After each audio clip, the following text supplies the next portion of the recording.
చూడండి టెంపరేచర్ ఎట్లా చూడు.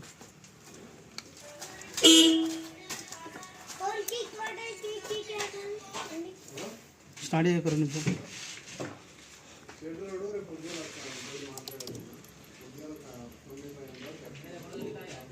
ఓకేనా? బరాబర్ రెడీ.